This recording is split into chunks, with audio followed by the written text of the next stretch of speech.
Hello student, welcome to my YouTube channel. अक्सर BSc और MSc chemistry करने के बाद जब हमें 5 या 6 साल जॉब में हो जाते हैं, उसके बाद कई बार हमें ये ख्याल आता है कि इस जॉब प्रोफाइल जो कि अभी करंटली उस समय हम कर रहे होते हैं, उससे हट के किसी दूसरी जॉब प्रोफाइल में एंटर किया जाए। ऐसा कई सारे जो जॉब कर रहे होते हैं स्टूडेंट, उनके मन में ये ख्याल आते हैं। अगर आप भी बीएससी और एमएससी केमिस्ट्री करने के बाद कुछ साल जॉब कर चुके हैं तो आई एम श्योर कि आपके भी माइंड में ये ख्याल आया होगा ड्यू टू वेरियस रीजन। इसके कई सारे रीजन हो सकते हैं। हो सकता है कि आप अपनी जो करंट जॉब प्रोफाइल है वो आपको मोनोटोनस लगने लगी है, अब आपको लगता है कि कोई नया जो एरिया है उसको एक्सप्लोर किया जाए। हो सकता है कि आप जिस जॉब प्रोफाइल में अभी काम कर रहे हैं वहाँ पर केमिकल एक्सपोजर बहुत ज़्यादा है, तो आप चाहते हैं कि कोई ऐसी जॉब की जाए जो कि केमिस्ट्री की फील्ड से तो रिलेटेड हो, साथ ही उसमें केमिकल एक्सपोजर भी कम हो। तो अगर आप भी बीएससी और एमएससी केमिस्ट्री करने के बाद लीक से हटकर ट्रेडिशनल जो जॉब्स हैं उनसे हटकर कुछ दूसरी जॉब करना चाहते हैं, तो आज के इस वीडियो में आपको 5 ऐसे जॉब सेक्टर्स के बारे में बताऊंगा जो कि बीएससी और एमएससी केमिस्ट्री स्टूडेंट उनमें एंटर कर सकते हैं। जब उन्हें कुछ सर्टेन एक्सपीरियंस हो जाता है तो उसके बाद इन जॉब सेक्टर्स में आप अपने लिए अपनी राहें ढूंढ सकते हैं। सबसे पहले अगर हम बात करें तो सबसे पहला जो सेक्टर है वो मैं बात करूंगा आईपीआर, इंटेलेक्चुअल प्रॉपर्टी राइट्स। अगर आप किसी भी ऐसी कंपनी में काम कर रहे हैं जो कि केमिकल से रिलेटेड है, फार्मास्यूटिकल से रिलेटेड है, एग्रोकेमिकल से रिलेटेड है, और आपकी जो प्रोफाइल है वो सिंथेसिस आरएनडी में या एनालिटिकल आरएनडी में है, या आप कोई भी केमिकल रिलेटेड वर्क वहाँ पर कर रहे हैं, तो आप इंटेलेक्चुअल प्रॉपर्टी राइट्स की फील्ड में एंटर कर सकते हैं। पेटेंट का एमएससी केमिस्ट्री और बीएससी केमिस्ट्री स्टूडेंट के लिए आगे चलकर कई सारे जो एक्सप्लोर आप कर सकते हैं उस फील्ड को, क्योंकि बहुत सारी अपॉर्चुनिटीज़ रहती हैं।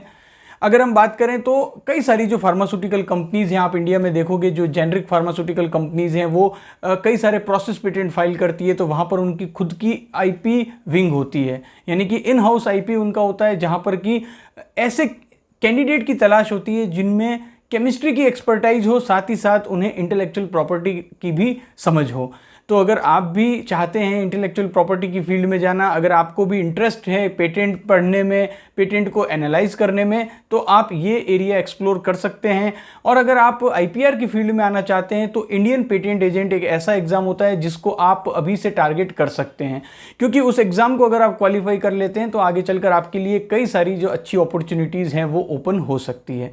तो ये एक ऐसा फील्ड है जिसमें आप अपनी जो करंट जॉब है उससे स्विच करके आईपीआर की फील्ड में आप अपना कैरियर बना सकते हैं। और कई सारे जो मैंने ऐसा खुद भी देखा है अपने कैरियर में, जो कि कई सालों तक सिंथेसिस आरएनडी में काम करने के बाद आईपीआर की फील्ड में मूव हुए हैं। मैं खुद भी उन्हीं में से एक एग्जांपल हूं। मैंने 7 ईयर तक सीआरओ की सिंथेसिस आरएनडी में वर्क किया है और उसके बाद मैंने आईपीआर की फील्ड में मूव किया है और रिसेंटली इंडियन पेटेंट एजेंट का एग्ज़ाम भी क्वालिफाई किया है। तो ये सब जो मैं आपको फील्ड इस वीडियो में बताने वाला हूं, जो कि आप डिफरेंट जॉब एरियाज एक्सप्लोर कर सकते हो, ये सब अपने पर्सनल एक्सपीरियंस के आधार पर बता रहा हूँ, जो मैंने कंपनीज़ में देखा है कि जहाँ पर कई सारे मेरे जो कलीग हैं वो डिफरेंट जॉब एरियाज़ में मूव हुए हैं। तो उसी आधार पर मैं आपको इस वीडियो में बता रहा हूँ। आपको खुद अपने पहला आपको ये पहचानना होगा कि कौन सा ऐसा सेक्टर है जिसमें मेरा खुद का इंटरेस्ट है, मेरा पैशन है, क्योंकि विदाउट पैशन आप कुछ भी नहीं कर सकते। आप किसी के कहने पर अगर किसी फील्ड में जाएंगे तो ज़्यादा लंबे समय तक आप वहाँ पर अपना मन नहीं लगा पाएंगे, आपको कुछ समय बाद वो जॉब भी मोनोटोनस लगने लगेगी। तो पहले आपको ये पहचानना है। मैं आपको सिर्फ एक हिंट दे रहा हूँ कि इन जॉब सेक्टर्स में आप जा सकते हैं। अब बात करते हैं दूसरे ऐसे जॉब सेक्टर की जिसमें आप बीएससी और एमएससी केमिस्ट्री करने के बाद एंटर हो सकते हैं, वो है प्रोजेक्ट मैनेजमेंट। मैंने कई सारे ऐसे कलीग देखे हैं जो कि कई सालों तक सिंथेसिस आरएनडी में काम करते हैं और उसके बाद प्रोजेक्ट मैनेजमेंट डिपार्टमेंट में मूव हुए। प्रोजेक्ट मैनेजमेंट डिपार्टमेंट में उनके सक्सेस होने के चांसेस भी काफ़ी ज़्यादा होते हैं, क्योंकि जब आप कई सारे प्रोजेक्ट पर खुद काम कर लेते हो, उनको एग्जीक्यूट करते हो अच्छे से, तो आपको एक आइडिया हो जाता है कि प्रोजेक्ट मैनेजमेंट डिपार्टमेंट किस तरह से वर्क होता है। और कई बार जो आपकी मीटिंग्स होती है उनमें आप प्रोजेक्ट मैनेजमेंट प्रोफेशनल से भी मिलते हैं, तो आपको एक आइडिया हो जाता है कि किस तरह का वर्क प्रोजेक्ट मैनेजमेंट में होता है। प्रोजेक्ट मैनेजमेंट डिपार्टमेंट में बेसिकली जिस कंपनी में आप काम कर रहे हो उसमें जितने भी प्रोजेक्ट चल रहे हैं उनको सभी को मैनेज करना, उस प्रोजेक्ट की क्या प्रोग्रेस रिपोर्ट है और साथ ही साथ क्या उसमें चैलेंजेस हैं, क्या क्या एक्सप्लोर फर्दर कर सकते हैं, ऐसे कई सारे जो सेगमेंट है वो प्रोजेक्ट मैनेजमेंट की टीम देखती है। और वहाँ पर अगर कोई बीएससी केमिस्ट्री या एमएससी केमिस्ट्री किया हुआ जो कैंडिडेट है जिसने कि कुछ सालों तक आरएनडी में भी काम किया है, अगर वो मूव होता है तो उसे बेसिक समझ होती है कि प्रोजेक्ट किस तरीके से मूव होते हैं, क्योंकि उसने खुद भी उन प्रोजेक्ट में काम किया हुआ होता है, तो वो काफ़ी अच्छे से प्रोजेक्ट मैनेजमेंट डिपार्टमेंट में अपना कैरियर बना सकते हैं। प्रोजेक्ट मैनेजमेंट डिपार्टमेंट में अगर आप अपना कैरियर बनाना चाहते हैं तो अगर आपके पास आपकी जो क्वालिफिकेशन है एमएससी केमिस्ट्री, उसके साथ साथ अगर एमबीए होगा तो वो काफ़ी ज़्यादा बेनिफिशियल होगा। तो अगर आपको इंटरेस्ट है प्रोजेक्ट मैनेजमेंट में तो आप अभी से एमबीए के लिए आप एक्सप्लोर कर सकते हैं कि कौन कौन सी ऐसी यूनिवर्सिटीज़ है जहाँ पर कि पार्ट टाइम में या एग्जीक्यूटिव एमबीए होता है प्रोजेक्ट मैनेजमेंट में, तो ये आपके लिए काफ़ी ज़्यादा हेल्पफुल रहेगा। साथ ही साथ आजकल मैं कई बार देखता हूँ लिंक्डइन पर कि PMP certified project management professionals, ये एक बहुत ही लेटेस्ट ट्रेंड है। कई सारे जो वर्किंग प्रोफेशनल्स हैं वो PMP certified project management specialist बन जाते हैं। और इससे होता क्या है कि जब वो ये क्वालिफिकेशन अपने साथ ले लेते हैं तो जब भी जिस भी कंपनी में वो काम कर रहे हैं, अगर वहाँ पर कोई भी रिक्वायरमेंट आती है प्रोजेक्ट मैनेजमेंट की, तो ऐसे कैंडिडेट को प्रीफर किया जाता है जिसके पास पीएमपी सर्टिफिकेशन होता है। तो आप इन सब चीज़ों को एक्सप्लोर कर सकते हैं अगर आपका इंटरेस्ट है प्रोजेक्ट मैनेजमेंट में। अब जो तीसरा एरिया है वो है बिजनेस डेवलपमेंट। तो देखिए प्रोजेक्ट मैनेजमेंट में क्या होता था कि जो जितने भी प्रोजेक्ट हैं कंपनी में, जो प्रोजेक्ट अभी करंट में चल रहे हैं, जो नए प्रोजेक्ट आने वाले हैं, उन सभी को मैनेज करना, उनके रिसोर्सेज को और उसमें किस तरीके से उसमें एग्जीक्यूशन होगा, उन सभी को मैनेज करना प्रोजेक्ट मैनेजमेंट का काम होता है। वहीं बिजनेस डेवलपमेंट टीम का काम ये होता है कि बिजनेस को कैसे लाया जाए। तो बिजनेस डेवलपमेंट टीम हमेशा नए नए जो क्लाइंट हैं उनको एक्सप्लोर करती है। इसके अलावा कंपनी को कहीं भी रिप्रेजेंट करना है, कंपनी के बिजनेस को रिप्रेजेंट करना है, वो बिजनेस डेवलपमेंट टीम करती है। तो अगर शॉर्ट में आपको बताऊं तो बिजनेस डेवलपमेंट टीम का जो मेन वर्क होता है वो ये होता है कि बिजनेस को डेवलप करना है, यानी कि बिजनेस को लाना है। कंपनी के पास जितना ज़्यादा बिजनेस आएगा तो कंपनी की ग्रोथ उतनी ज़्यादा होगी। बिजनेस डेवलपमेंट टीम का रोल इसमें बहुत ज़्यादा इंपॉर्टेंट हो जाता है। केमिस्ट्री प्रोफेशनल्स अगर बिजनेस डेवलपमेंट टीम में एंटर करते हैं तो उनके लिए कई सारी जो चीज़ें होती हैं उन्हें समझना काफ़ी ज़्यादा आसान हो जाता है, क्योंकि ऑलरेडी वो केमिस्ट्री की फील्ड में इतना काम किया है उन्होंने, तो इस वजह से कई सारी चीज़ों को वो ज़्यादा अच्छे से समझ सकते हैं। तो मैंने देखा है कि कई सारे ऐसे कलीग मैंने देखे हैं जो कि सिंथेसिस आरएनडी में या कई सारी डिफरेंट आरएनडी में काम करने के बाद बिजनेस डेवलपमेंट टीम में एंटर हुए और काफ़ी ज़्यादा सक्सेसफुल भी रहे। अब बात करते हैं फोर्थ ऐसे एरिया की जिसमें कि chemistry professional certain year of experience के बाद एंटर हो सकते हैं, वो है SCM। SCM का मतलब है supply chain management. Supply chain management में अगर आप एंटर होना चाहते हैं तो कई सारे ऐसे कोर्सेज होते हैं सप्लाई चेन मैनेजमेंट के जो कि आप कर सकते हैं, जिससे आपको सप्लाई चेन मैनेजमेंट में एंटर होने में हेल्प मिलेगी। अब बहुत सारे जो बच्चे होंगे वो ये सोच रहे होंगे कि सप्लाई चेन मैनेजमेंट क्या होता है।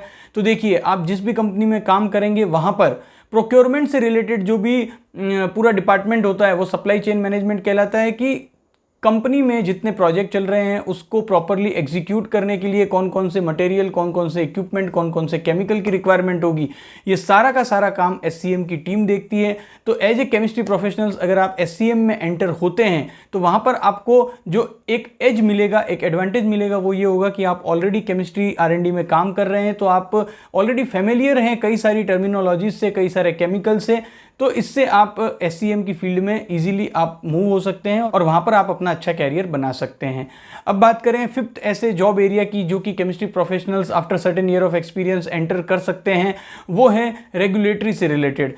कई सारे ऐसे मैंने कलीग देखे हैं जो कि जिस कंपनी में काम करते हैं, सपोज कीजिए कि अगर फार्मास्यूटिकल इंडस्ट्री में काम कर रहे हैं, after certain year of experience regulatory department में वो मूव कर जाते हैं। रेगुलेटरी डिपार्टमेंट होता है कि कंपनी और गवर्नमेंट की जो ऑर्गेनाइजेशंस हैं उन दोनों के बीच में जो इंटरलिंकिंग होती है वो रेगुलेटरी डिपार्टमेंट करता है। कि किसी भी कंपनी में रेगुलेटरी डिपार्टमेंट का रोल बहुत ज़्यादा अहम होता है, क्योंकि कंपनी जिस प्रोडक्ट पर काम करती है उससे रिलेटेड जितने भी डॉक्यूमेंट है जो कि गवर्नमेंट बॉडी को देने होते हैं और साथ ही साथ गवर्नमेंट से कई सारी जो परमिशंस हैं वो लेनी होती है, तो ये रेगुलेटरी डिपार्टमेंट का काम होता है कि सारा डेटा गवर्नमेंट बॉडीज़ को प्रोवाइड करवाना। तो एक बहुत ही इंपॉर्टेंट रोल होता है रेगुलेटरी बॉडीज़ का, और वहाँ पर भी जो केमिस्ट्री प्रोफेशनल्स हैं उनका रोल काफ़ी ज़्यादा इंपॉर्टेंट हो जाता है, क्योंकि ऑलरेडी केमिस्ट्री की समझ होती है। तो इस रोल में भी केमिस्ट्री प्रोफेशनल्स काफ़ी अच्छे से अपना कैरियर बना सकते हैं।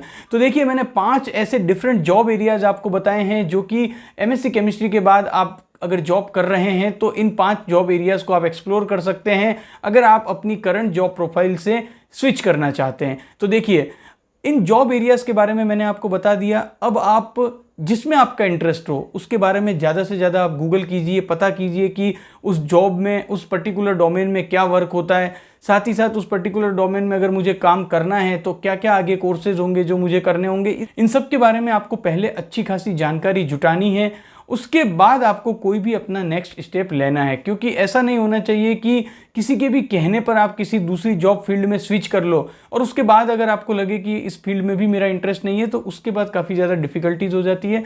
तो अच्छे से सोचिए, समझिए, उस जॉब फील्ड के बारे में अच्छे से जानिए और देन कोई भी डिसीजन लीजिए। आई होप ये वीडियो सभी स्टूडेंट के लिए और ऐसे सभी वर्किंग प्रोफेशनल्स के लिए जो कि डिफरेंट जॉब एरियाज़ को एक्सप्लोर कर रहे हैं आफ्टर MSc केमिस्ट्री, उनके लिए हेल्पफुल होगा। Thank you for watching this video.